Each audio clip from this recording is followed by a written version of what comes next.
Hey, how's it going, guys? Mr. Boss for the win here, and in today's GTA 5 video, we're going to be taking a look at 15 things you need to know about the Declasse Vamos before you buy this vehicle in GTA Online.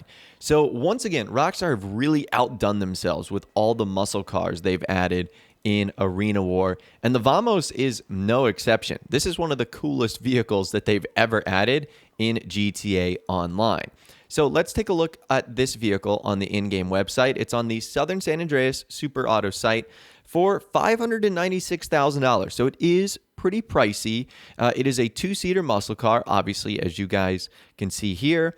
And its order status is last. So this might be the final vehicle that comes out from Arena War. So it could be months before we see this. Now, in case you're wondering what vehicle this is based off of in real life, it's actually most similarly based off of the Nova. Now, what's kind of funny is the name, Vamos and Nova. So Nova sort of means like no-go, and then Vamos is Spanish for like come on or let's go. So it's sort of like a play on words right there. Again, it's really clever by Rockstar in case you were curious. And there's a ton of pop culture references with this vehicle as well. Now, before we take this into the LSC, I'll actually let you guys take a listen to the startup sound, as all the muscle cars with this update, Rockstar have made them so beefy and awesome. Take a listen to this right now.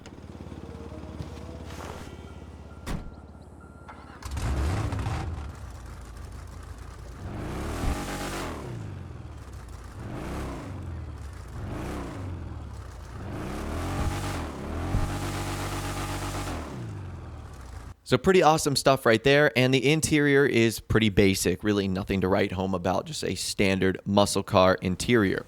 Now, let's bring this into the Los Santos custom shop, where you'll notice that there is 21 options of customization, and that is awesome. The first is our bumper, where we can modify the chin spoilers on the vehicle. You can also paint the front bumper if you want. Most of them are very similar, not a whole lot of differences right there. And then as far as the rear bumper goes, you can have a painted rear bumper, wheelie bar, and then something that I found interesting, wheelie bar and chute. Now, unfortunately, that parachute doesn't work. That would have been awesome if it actually did. It is simply there for cosmetics, but it would have been cool if you could like slow down this vehicle extra fast by releasing some sort of parachute. That would have been awesome, but unfortunately it is just for cosmetics. So after you've modified the bumper, the next thing we need to do is actually change up the exhaust. And there's quite a few exhaust options, which is kind of cool. Chrome tip, big bore, straight pipe, race, hot ring, and titanium hot ring.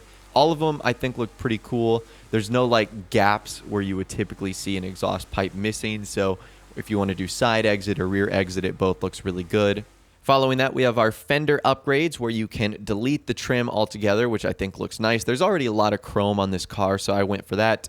You can actually have the arch extensions, which is a little bit interesting, and then carbon arch extensions, which is very interesting on this vehicle. So those are your fender options. After that, we have got options for the grille. The only interesting thing here, which we'll test later, is only the first two options, the stock grille and the open grille, give us those like extra fog lights. And it'll be interesting to see if those actually work if we turn on the brights of the car. So we'll test that a little bit later on. After that, it's hood options. And as you guys can see here, there's a lot of options. There's even one that has like the latches for the performance hood. And there's a ton that will restrict your view in first person. But honestly, all of these are so unique and cool.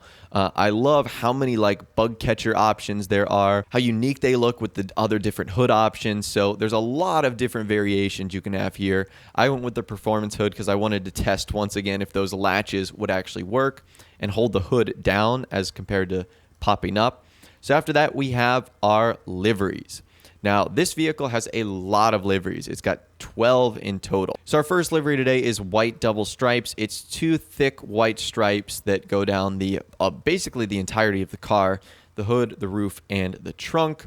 The one after that is black double stripes, which is the exact same thing, but instead of being white, this time it is black. My opinion, that looks pretty good. Both of those are very simple, very clean. Following that, it is white side stripe. And I really like this one too. You've sort of got the Declasse 396, which I think is the cubic inches of the engine inside this vehicle. So you'll see that a lot scattered on the car. And it sort of has like this wing design on the back. I really like it. So that's white side stripe. After that, you've got black side stripe, which is very similar. This is a little bit more traditional. You've got Declasse 396 stenciled in a black stripe on the outside of the car. Simple, but looks good in my opinion. The one after that is amazing. It's classic flames. I love that. You've sort of got this bright white on the front, which turns to orange, yellow, red, and sort of more whites as you get closer to the door. I love this design. Honestly, it's one of my favorites. The next three are all rusty variants. This first one is found in a field. I don't know how to describe rust to you guys in a way that would sound like I know what I'm talking about. Basically, they're just three different variations of rust. Again, this first one is found in a field. It's pretty light. I guess that's the one thing I can say about it. The next one is rusted stripes, which I actually can comment on this one. It's a little bit darker rust with rusty white stripes. It's the same white stripes you would find in the first livery. And then the next one is monkey fodder, which monkey fodder, I guess, is like the darkest of the ones. It has like some black and white thrown in there as well, along with the other rust sort of colors on there. So three rusty options, which is certainly kind of interesting. And if you want to include this fourth one in there, drag hag as well, this one's got like a livery built under the rust as well. It says classy to classy, which is kind of fun to say. It's got some other sponsorships as well, like Flywheels and Fukuru and Auto Exotic. So there is a lot of cool stuff on this vehicle and on this livery as well. That one is drag hag. After that, you've got one of my favorites, and that is Raceway Queen. And it sort of has like this rose pattern on the side with rose vengeance and rose stripes to go along the top of the car too. So that one is very unique. I really like that one actually. I'm a big fan of the Raceway Queen. Our next livery is Short Track Racer, and it's sort of a two-tone red design, which I think looks really great. So I'm a big fan of that, and as you guys can see there, it's got like the 72 Globe Oil, a couple of sponsorships on there as well. Looks really good. And our final one today is Sure It's Safe, and as you guys can see there, it is a skull and crossbone on the hood. Now, in case you guys are saying to yourself, that seems familiar. Well, that's because that is actually a direct reference to one of the vehicles in the movie Death Proof. There's a Nova in there that has that exact same livery on the hood. So that is a direct reference to that. Really cool. You knew Rockstar was going to get a pop culture reference in there, and that's exactly what it is. Anyways, let's move on to our color palette now. We have primary and secondary. Primary, as you guessed it, transforms the entire outside of the car, and secondary color is going to affect the sort of grille and the trim, like the mirror, the door handle, the window trim, everything like that, which I think looks best in chrome, but again, you can go with whatever you want. After that, we have some roll cage options. There is roll cage and chassis upgrade, and then there's stunt cage, which completely changes the passenger seat. I personally think it looks best without one, but again, you guys can do whatever you want here. After that, we have a roof upgrade option. You can actually make the roof vinyl if you want, which I didn't think looked great on the car I was going for, but again, you can change it if you want. There's also a ton of spoiler options as well. Most of them are pretty low-level ones, but you do have some fun ones on there. Like I've never seen the drag wing before, which sort of looks kind of cool. So those options are pretty neat. And after that, the final thing is the rims. I'm sure you guys are interested in those. Those are custom rims for the Vamos. Now, there are some similar options that you can find under the muscle car wheels.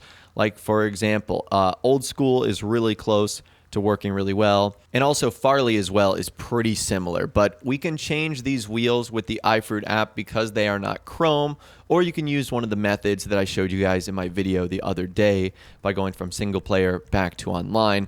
It works just as easy, so you can change the stock rim.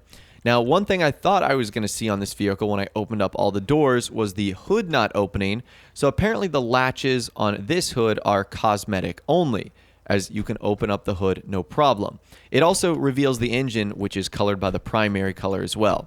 That's something else to keep in mind too. Now, I also wanted to test the headlights to see if our fog lights would actually work. Unfortunately, they do not, which is a little bit disappointing. I thought they would. It was one of the nice features of keeping it on the grill. And other than that, you have the standard muscle car ability to wheelie from stop, which is pretty cool. And the only problem with this vehicle, and I don't want to like confirm it in this video because I certainly didn't do enough like extensive testing or anything like that, but this vehicle feels terrible to drive. Like, I don't know if it was because I was in single player. Again, I want to hold all my judgments until this actually comes out in GTA Online. But this was the bounciest, the wobbliest, the most unstable vehicle I've ever driven in my life. And if it performs the exact same way in GTA Online, this car is undrivable. So again, I'm going to reserve my judgments until this officially comes out in GTA Online, but this was a pain in the butt in order to drive. And maybe that's just a feature of the car. I'm not sure, but it was like uncomfortable. That's all I'm going to say. But anyways, that right there is 15 things you need to know about the Declasse Vamos before you end up buying this vehicle in GTA Online and before it arrives in the game, which is going to be a while again because it's the final vehicle on Southern San Andreas Super Autos. Let me know what you think about this vehicle in the comments down below. Are you a fan? Are you not a fan? Let me know down there. If you did go on to enjoy this video, though, a like rating would, of course, be awesome. And subscribe to my YouTube channel if you are new or you like daily GTA and Red Dead Redemption 2 videos like this. With all the way, guys, like I said, thanks so much for watching. Take care, and I'll see you guys in the next video.